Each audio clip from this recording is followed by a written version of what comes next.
Welcome to What the Health? Where anything health is fair game as we tackle the trends and bust the myths about health and wellness. Here are your hosts, Dr. Dan and Angela Toro. And welcome to another What the Health podcast. I am Dr. Dan here with my co-host, Angela. Welcome back, guys. Should I just get it out of the way here? Yeah, get it out of the way. You know the drill at this point. So we're here for informational purposes only, in no way offering individualized medical advice. As always consult your trusted healthcare professional before making any changes to your life and health habits. Very good. And we will be discussing a lot about life and health habits today as we are discussing generational health. Not generational wealth, as so many people have come to focused on. Focused on, which we'll touch on, yes, and how finances do play a role in your health and well-being. But generational health. So, how did we come upon this topic? Because we're actually celebrating it in the office this month. So, how did we come across this, and what do we want to share with our audience today?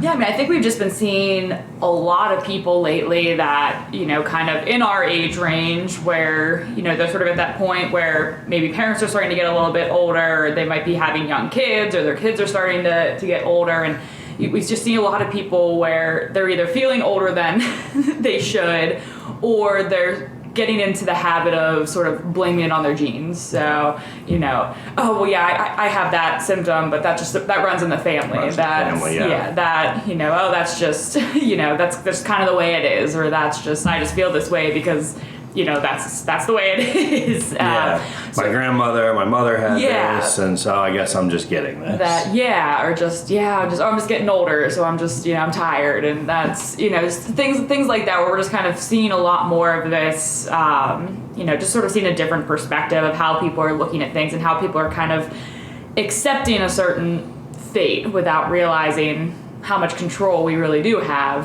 over our health and well-being. Yeah, so many of us, and we've had these conversations before about, genetics and, how many people have become victims of their genes, right? They think because their parents had it, their grandparents had something, so now they're doomed to have, heart disease, cancer, diabetes, arthritis,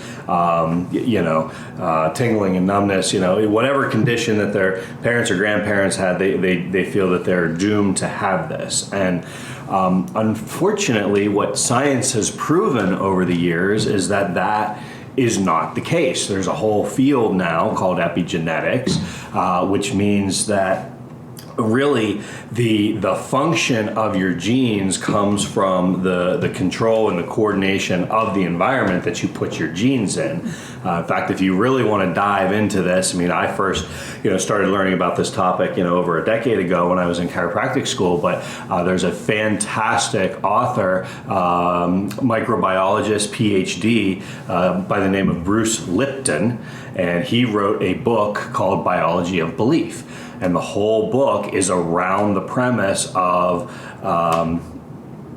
really discrediting the gene theory of, your genes determine your health, determine your well-being. We just know that's not true anymore. Is there some component, some connection to your genetics and your health and well-being? Yes, there is, but there's a much stronger component of the environment that your genes are put in. So he did an experiment from the cellular basis of they took pluripotential cells, which are stem cells. So, and these cells basically have not differentiated into any other types of cells yet. We all have these stem cells in our body. We have a lot more of them when we're younger, but we all have them and have the ability to create them throughout our life. But these stem cells don't have any specific, they haven't become nerve or bone or muscle or digestive cells yet, or skin cells. They really have the ability to differentiate or grow into anything. So he took these stem cells and put them into a couple different petri dishes, one with bone, one with muscle, one with nerves, and what he found is that the stem cells that went into the petri dish with muscle cells, what did they become? they became muscle cells. When he took those stem cells and put them into the petri dish with bone cells, they became bone cells.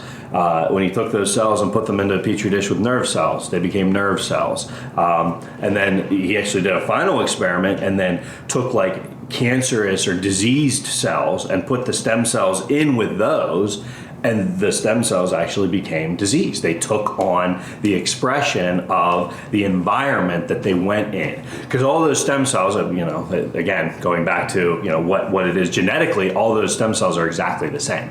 But they ended up expressing the environment that they were in. So I think it's so important for us to discuss when we're talking about health from one generation to the next, is that you are not a victim of your parents or your grandparents or your great-grandparents. You are much more a product of the environment that you are in currently, or what you have experienced over the last several decades, which I think is important, because we don't just inherit our genes, we also inherit lifestyles. If our parents lived a certain way, or if you grow up in a household with parents who smoked, you're much more likely to smoke.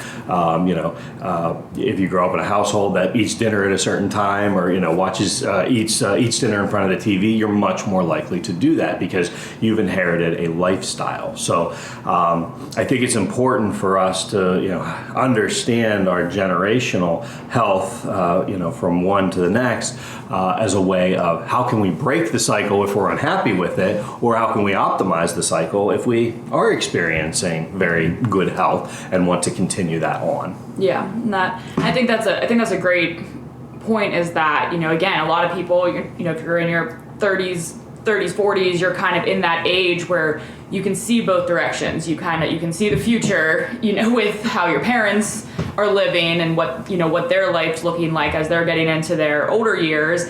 And then you can see your children or nieces, nephews, if just the young kids in your life, and you can kind of see how they're living. And so then you sort of get it's like blast from the past. And so you start remembering how you were raised and comparing and contrasting. So it kind of puts you in this interesting place where you're like, it's a good time to really reflect and go, okay, well, let's look at how my parents are living.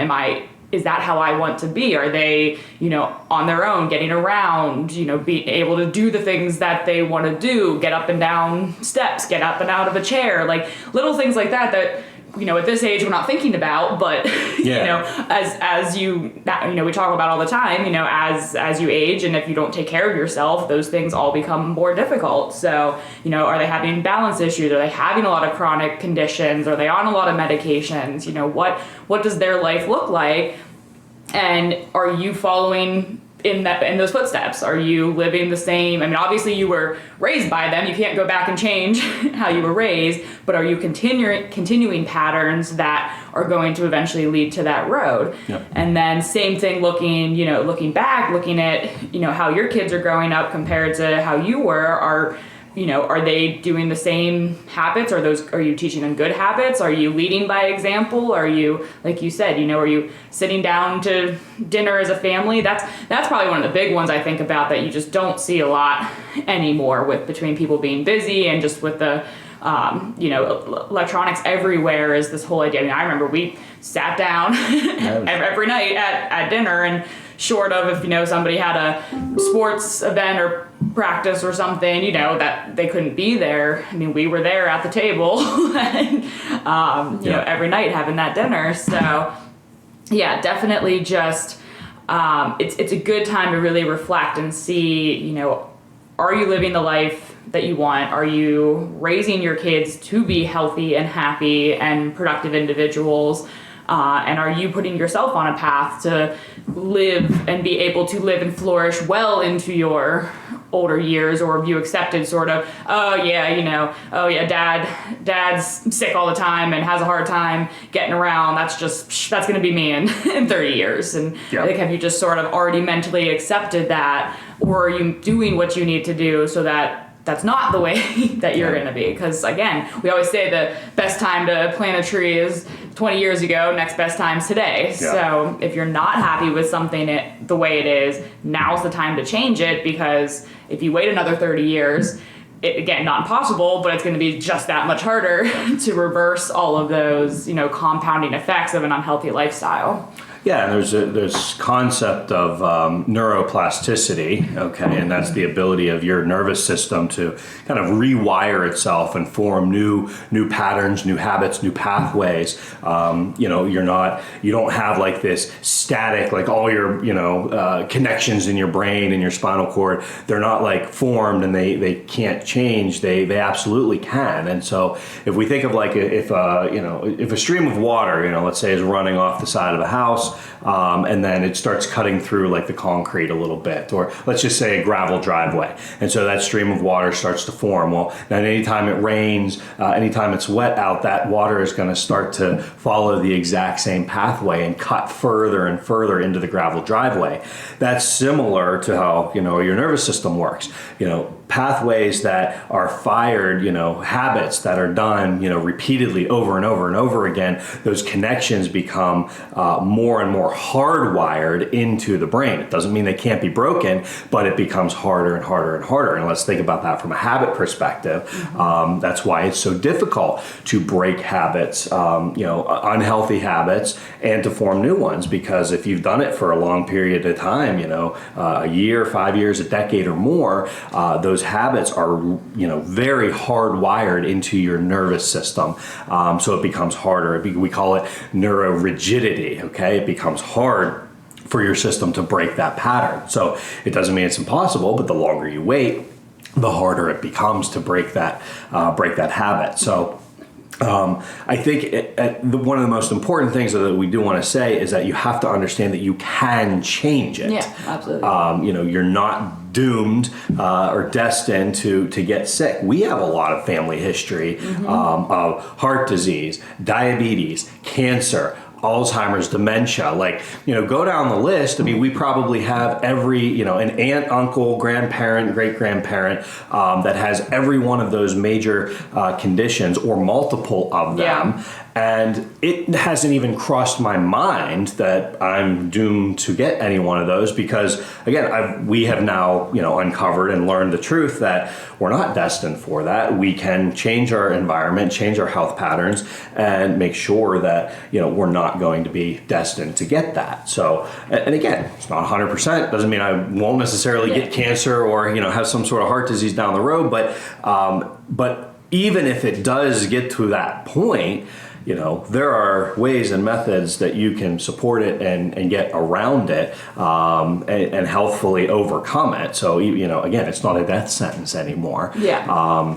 So I think that's what, the big thing that we're talking about here is, like Angela said, you have the advantage of seeing your parents and where they have gone. And, do you want to continue following that path? Are you happy with, the health and well-being that your parents, have lived? Or are, you not so happy with it and you want to make changes, especially for your kids, your grandkids, nieces, nephews, and help support more of a healthy life so that they can live it into the next generations. Yeah, and I think, and you brought up, you kept talking about habits and how hard it is to break habits, and that's, I think that's what's so important too, and that's really a big takeaway from this is that it is much easier to raise healthy children than to take care of sick adults or to try to change the habits of sick adults and unhealthy adults. Yes. So there are definitely, and again, things are changing all the time. Whatever the thing we think is healthy this week, who knows? It's we grew up in the low-fat diet craze, where again that stuff was high sugar, low fat. Supposed to be healthy, and that now we're dealing with sugar addiction because of it, and again, and that's just something that's a product of our childhood and how we were raised, and it wasn't that they were doing anything wrong. It's just that was what was considered. That was the healthy stuff at that time. So again, it's about but just basic healthy habits, making sure that we did a podcast recently on listening to your body and not battling your biology. So even teaching your kids from a young age just to, again, listen to their body, that it's okay to not eat if you're not, there's that whole idea, finish what's on your plate, and it's dinner time, so you're gonna eat like that. It's okay to just say, I'm not hungry. It's okay to go to bed hungry. I'm probably gonna get yelled at for saying it's okay to send a kid to bed hungry, but I'm not saying don't feed your children, but it's okay to not be full all the time, or to feel to have that. So it's okay to recognize, when are you actually need something, when are you and when do you just want something because you want it, when does it become a habit.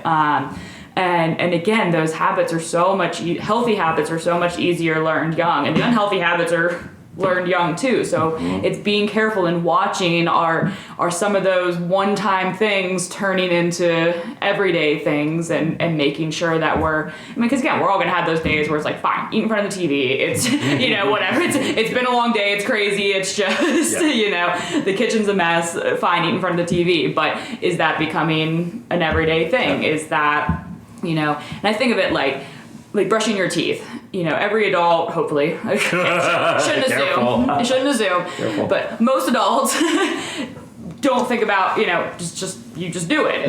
You don't think about it. It's just, in fact, if you have one of those nights where you fall asleep without brushing your teeth, it's first thing you think, when you wake up, you're oh, that was awful. and just, I remember when I was traveling to Thailand, and it was 45 hours of travel. And it was at one point, I'm I just need to go brush my teeth in the bath. It was just, because it just had been so long. And I'm oh, I just need to brush my teeth.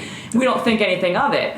A kid would literally just never brush their teeth if they're not taught. There's nothing intuitive necessarily about brushing that. So that's a healthy habit that's taught and learned, and there's a lot of fighting with them at first to get them to do it. But that, if taught young, they'll never think about it again. Yeah. You don't.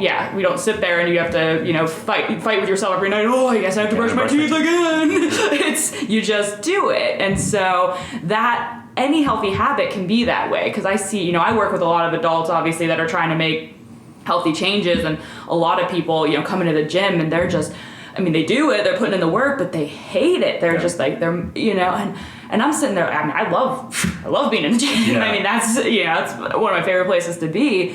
So it's just, it's interesting to think about that, because again, it's, health shouldn't feel like a chore. Mm-hmm. So if you work on these things from a young age, and you find the things that you enjoy as a family, and then find the individual things, what you like to do, your kids might not. Yeah. So, it's great if they do, you've gotten Ethan into lifting with you, which is great. That's something you can do together. But, at some point there might be a sport or something that he wants to do that you have no interest in. But, that's great. Let kids find what they enjoy that's going to keep them active and healthy, because if they enjoy it, it just becomes one more normal part of their routine, and not something that they feel is, a chore or a burden to have to do. Yeah. I see a lot of adults where they see, going to the gym is oh man, this is just one more thing I have to do, and not something that they're truly enjoying and really seeing and feeling the benefits of, which is a shame, because there's so many benefits to exercising and being healthy, which we talk about all the time. Well, and I think we've talked about, we're talking about generational health here, but also we have to, certainly take into account how culture has changed throughout the generations, because in many ways we have information at our fingertips. We are so blessed to be able to just pull up Google or, whatever search browser you want, and it's hey, I want to know information on this. I heard a friend, say this, and, my doctor said this. It's my good, patients come into the office anymore, and it's half the time they know better than the doctor, because they've done, 20 Google searches, and, they're down the rabbit hole of whatever they believe their condition is. And so, but with that also comes, we are not living connected to the land the way, maybe 3 generations ago would have, the settlers, the Native Americans, the settlers who came over, and it's there was no such thing as electricity yet, in the, early 1700s, early 1800s. It's there was, indoor plumbing was only becoming a thing, in the, late 1800s, 1900s. It's so this whole concept of, living off the land, when you woke up and there's no electricity, you're not connected to a screen. You go outside, you gotta, milk cows and clean the chickens and feed clean the chicken coop. You can tell Dr. Dan really is up on his farming. He's cleaned a lot of chickens in his day. They're moving around, and so they don't have to go to the gym like that. That would be such a foreign concept if you took someone from the 1800s and brought them to today. They'd be like, what are all these centers here? People are on treadmills and ellipticals and they're lifting weights. It's like, to them it was like they lifted lumber to build a fence. Exactly, or, they moved rocks around to maybe help create some sort of a water a water reservoir, or whatever the case may be. And it's like they were just strong, healthy individuals because that's what their bodies were created to do, and that's what they used. That's what they needed to do. That's what they used every single day. So now we have information, we have a wealth of knowledge at our fingertips, but we don't have the culture, the lifestyle to support it. Now again, I think we're slowly transitioning back a little bit because things like sitting at a desk, people are becoming very aware of, maybe I shouldn't sit at my desk all day. Maybe get a standing desk that can go up and down. There's so many people will put their laptop on a treadmill now, and they'll be, doing slow walking while they're taking a phone call, while they're on the computer. So they're connected that way. They get out at lunchtime and, take a walk outside. And so we're kind of relearning these, these habits, these healthy habits that are ingrained, in our genes. I think in a lot of ways that the internet has become, again, it can be a great tool but a great downfall, and we're starting to kind of relearn and get reconnected back to how our bodies are supposed to function. And the more you can feed the body, we talk about this all the time, it knows how to be healthy. It needs to move. It needs to have good healthy fats. It needs to have good healthy, good healthy carbohydrates. Good healthy proteins. You give your body what it needs in terms of fuel and energy usage in terms of your musculoskeletal, neuromusculoskeletal system, and exercise every day, then it will be healthy. you got to give it the ingredients that it needs. So we're fighting that uphill battle of technology, but I think in a lot of ways the wisdom of the world is we can just cross-reference anything so quickly now.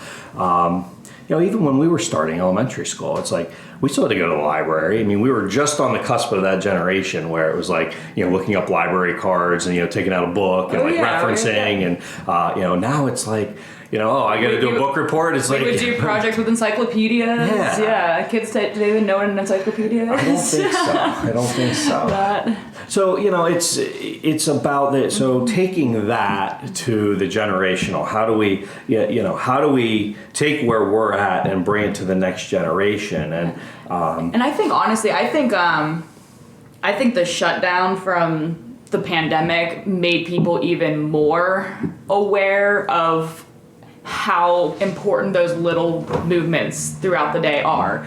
Because I know I've been talking to a lot of people and they're like, I always had a desk job, but I drove to work and then I walked into the building and I walked up a flight of steps to get to the building, and then you walk around it's like all of a sudden it's like I get out of bed and I go to my desk. Some people's desk is in there, so it's like it's in their bed. It's like all of a sudden I got 100 steps in the day, and so people again getting groceries delivered instead of going to the grocery store and walking around the grocery store. So it's like even just in the last couple years, our lifestyle has become even more, like we've taken away even more of those, what we call just like the extra steps throughout the day, the physical activity steps versus the exercise steps. So I think people are becoming even more and more aware of that. And like you said, it's just awareness is key. Yeah. And then it's figuring out, okay, how do I get those steps back into my day? Because we talk about to be as active as our ancestors are. You have to walk 12 to 15 miles a day,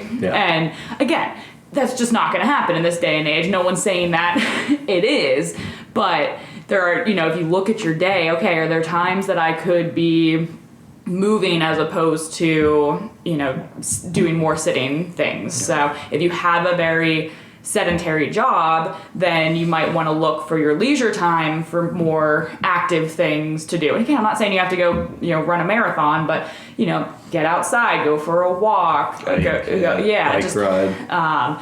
Just anything that kind of gets you up and move. Go play pickleball. That's the new thing. It's a lot of fun. I have yet to play. I haven't played. But then on the opposite, if you have a very intense job, like you were just, if you're a construction worker or somebody that's doing a lot of manual labor during the day, then you might need to use your leisure time for more rest and recovery and healing. And so it's not, there's no one size fits all. Everybody wants tell me the magic solution. Yeah, the magic bullet. The silver bullet. I get that a lot. And it's like, well, again, it's about finding that balance in your day, making sure you're having you're being active, whether that's naturally occurring in your job and your lifestyle, or whether you're kind of trying to find that and fit that in a little bit more because you have not every job can be done moving around. Some jobs have to be done in a desk. That's the world we live in now. So how do you, like you said, mix in the activity throughout the days? Are you able to take breaks? Are you able to walk around? Are you able to, kind of slip that activity back into your day? And then again, making sure you're teaching your children that, because they're, unfortunately it's, schools are, some of them are doing okay and some of them are going the wrong direction, taking recess away, taking gym class away. It's like, no, we need more of this. We need more. And then we wonder why kids are all over the place and can't focus. It's like, well, because kids aren't meant to sit, no one's meant to sit and stare to, sit and be focused for 8 hours a day. And now, so again, it's just, and that's part of what I was saying, where, teaching your kids to listen to their body and express what they're feeling and not feel like, it's, if they're feeling like they have a lot of pent up energy, let them go run around at the end of the day, get them in a sport or take them to the park, or if you have the luxury of having a backyard, send them out, that's, let them be kids. They kind of naturally know what they want to do. They want to move, they want to run, they want to do that. So making sure that they have that outlet as well, because sitting all day in school and trying to be focused for that whole time can be difficult. Well, and that's what, so you bring up a good point there with, we're trying to force our kids into an artificial environment. And then what's our solution? We want to medicate them to keep them in that artificial environment rather than, addressing the cause or the root of the problem, especially boys. Like, boys tend to have a lot more energy. So it's like you take a boy, put him in a classroom where they have to sit for 8 hours, maybe they get, 20 minutes at recess and, they get to change scenery, 20 minutes at lunch, but it's like, now they've got all this pent up energy, they can't focus. And so now they're diagnosed with hyperactivity, ADHD, because they can't focus. And so what do we want to do? We want to give them a medication to help slow their brain down when really they need nature. They need to be outside. They need to be moving around. They need to bounce. They need to run. They need to jump. They should be, doing that 4 hours a day rather than, 20 minutes. And so, really getting to the root of what the health problem is. And, again, one thing I think the pandemic showed us is that, there are different options for education out there. A lot of families that decided they were going to start homeschooling their kids because they didn't like the way that, schools responded and, had the online learning. But there are online schools for kids who don't like the classroom environment. There's just so many options for education now that are out there. You have to find what works best for you, your kids, your family, and be able to take that, and hopefully build those healthy habits into your routine. So that's where, from one generation to the next, you're not just changing, you're not inheriting genes and strictly, doomed to whatever you get. You do inherit a lifestyle and, habitual patterns that you get from your family as well. So it's really up to you on whether or not you're going to continue those patterns or make intentional choices to break those patterns and create new healthy patterns for you and your family moving forward. One thing I talked about earlier in the episode here is that neuroplasticity versus neurorigidity. When you have a very rigid nervous system, your body is stuck, okay? So it doesn't want to break out. And so we talk about that from a chiropractic side of things, is when your nervous system is rigid, it's stuck, it's not adapting. Many times it needs a good adjustment where it's going to help to kind of, pattern interruption, okay? There's a whole like neuro-linguistic, idea of pattern interruption. So if someone is thinking a negative thought or something, I've heard there's examples of people like wearing a rubber band around their wrist, and if they have like a negative thought or they think something that just is off of what they're trying to create in their life, they'll say something to interrupt that, or they'll snap the rubber band to kind of like interrupt that pattern. It's even like disciplining a child. If a child's having like a major meltdown, sometimes a tap on the butt is like, hey, it's a pattern interruption because their brain is literally on this vicious cycle and they can't get out of it. So you're trying to snap them out of it. But the chiropractic adjustment can be this interruption to this pattern of stuckness, of rigidness. And so we see many times families will choose chiropractic care as not because they're trying to get out of pain, even though that can be very beneficial for that, but because they're trying to build new healthy patterns and a nervous system that is supple, it's plastic, it's adaptive, it's open to new patterns, it's open to new habit changes. It makes you more able to be to adapt those new healthy patterns into your lifestyle. So that's where as a chiropractor I see that all the time, where rather than being very, very rigid and trying to make changes, now you get kids and families who have been stuck in a certain way. Now their bodies, their physiology is starting to change because their nervous systems are rewiring, they're becoming more adaptive, and now they're better able to make those habitual changes, those lifestyle changes that's going to carry through their family and hopefully into a new generation. Mm-hmm. So. Yep.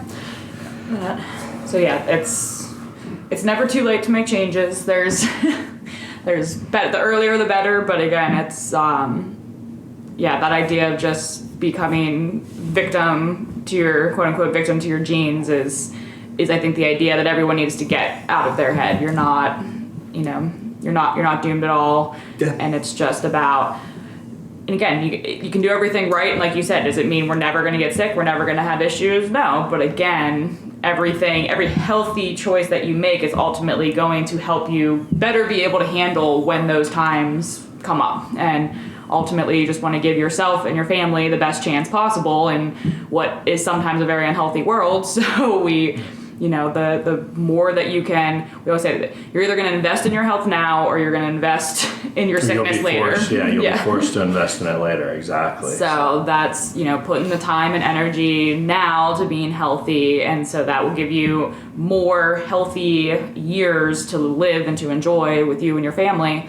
That's ultimately what we want for the families that come into our office and our life, and that's what we want for you guys. Yeah, I think you said something that's very important that I wanted to touch on there about the you're going to get sick, right? Or you're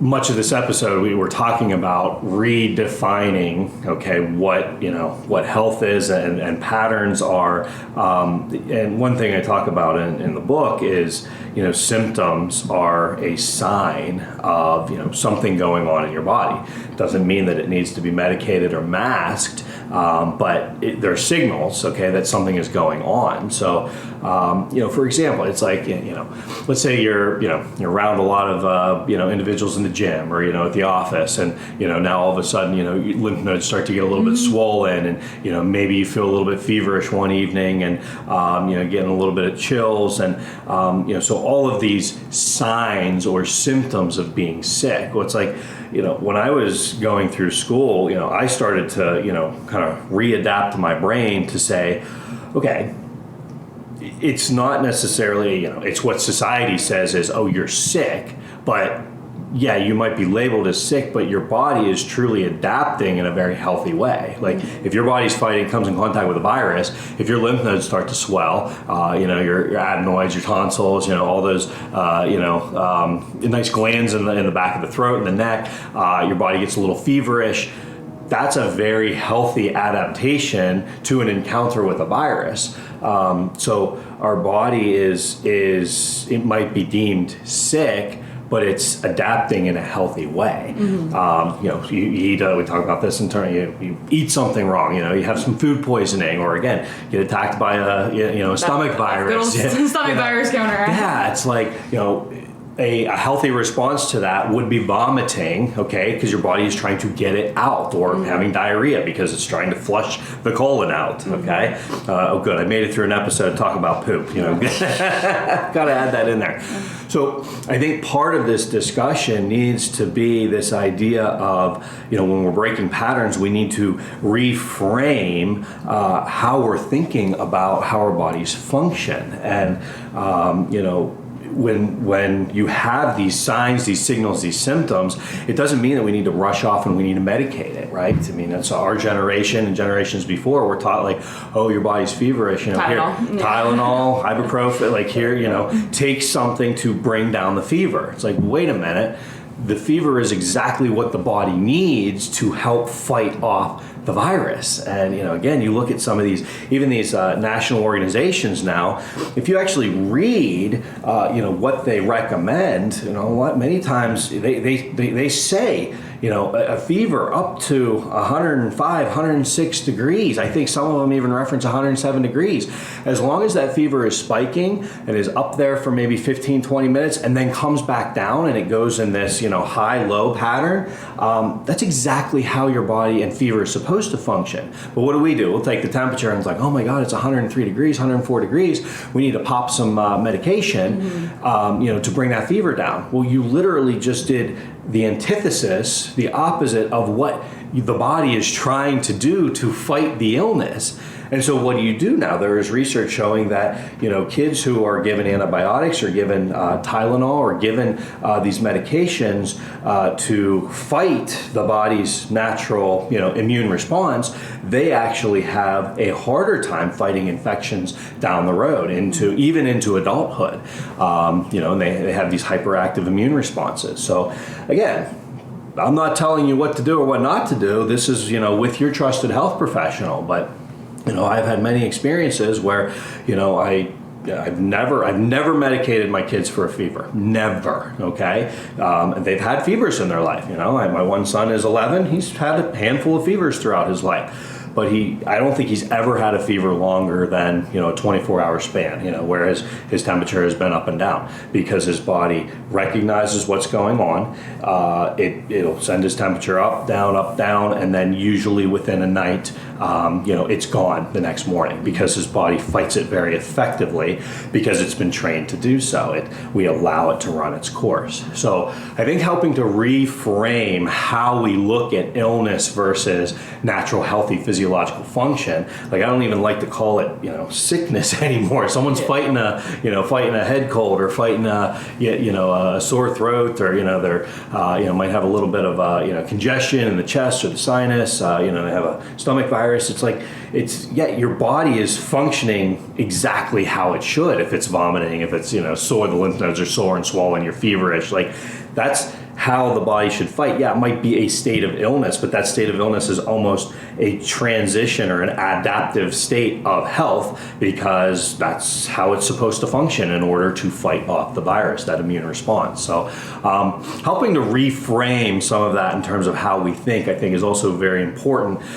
in terms of passing that off for ourselves and for the next generation of our kids and their kids. And again, breaking those, those misconceptions about what we need to do in an illness or a sickness state, or just keep your damn hands off and just let your body run its course. So. And that all comes back to, again, you have to be taking care of your body on a regular basis. If you're in a chronic state of inflammation and your toxicity, you're not going to be able to do that. So your body's not going to be able to function that way. So that's where, again, it all comes back to that building up the generational health, building up the healthy family for yourself, for your family, having a healthy environment, that's going to allow your body to react exactly the way that you just described. So you can't live in a chronic state of toxicity, which we have other podcasts on that with this, the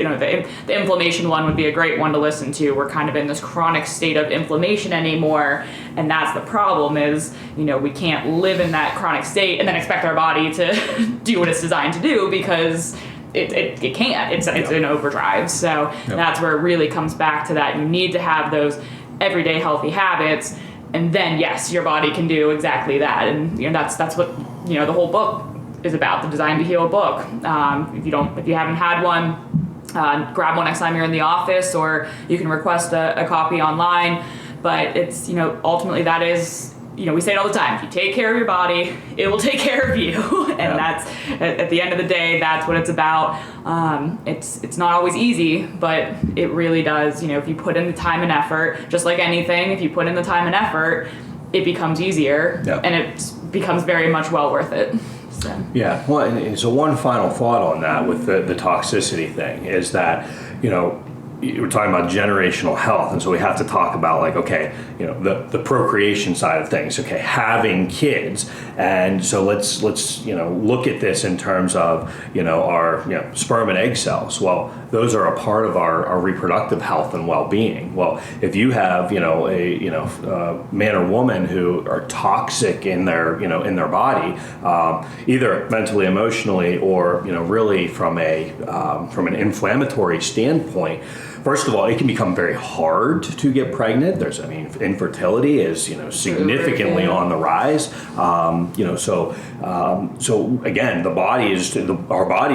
our physiology is trying to tell us something that, hey, you're not healthy enough to procreate, to support. Which again is exactly what your body's designed to do. Exactly. To stop reproduction if it thinks you're in a dangerous or environment where you're not going to be able to support the child. Yes. And please understand, we're not trying to be angry, because I know reproduction can be an extremely emotional, time. So I'm not trying to just tell you that, something that you did is wrong. No, we're talking we're saying our lifestyle, our generation. Our culture. We're under this state of stress. Again, we're in an environment that we're not natural. Being attached to screens and our food supply. We had this conversation last night at a family event. That was just like, our food supply is not what it was several generations ago. We're not walking outside and picking food from our garden, although people are trying to, plant more gardens and stuff. I'm hearing more about that. But, let's look at this. If if you have a man and woman come together and, you have egg cell, sperm cell that are not,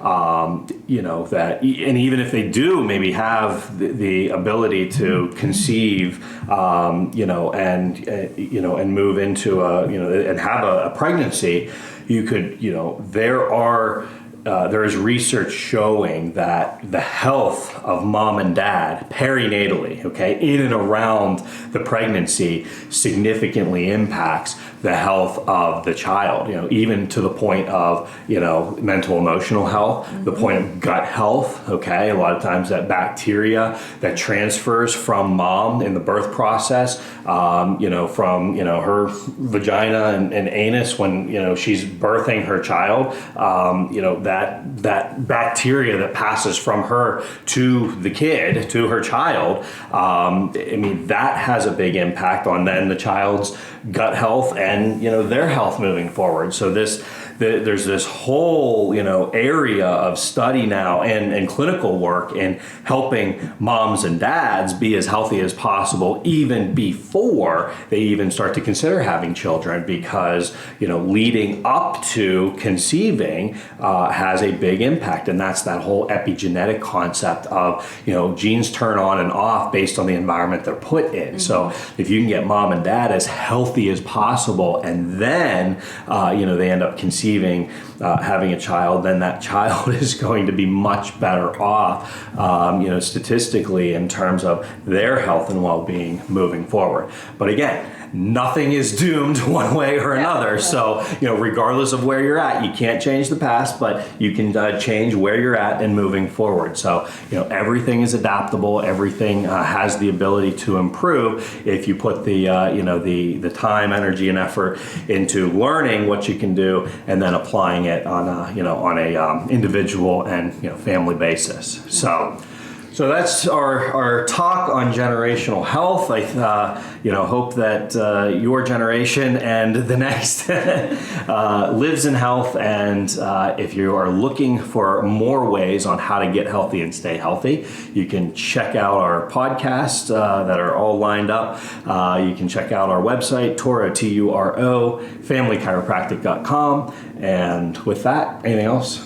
No, I think that was a good one. So hopefully you guys found something helpful. You can always reach out with questions. If you are a patient, remember that working on those lifestyle changes is part of what I do as well. So if you kind of feel stuck, don't know what to do, feel like you're kind of in that pattern of unhealthy habits and are looking to make those changes, always feel free to reach out to me, make an appointment.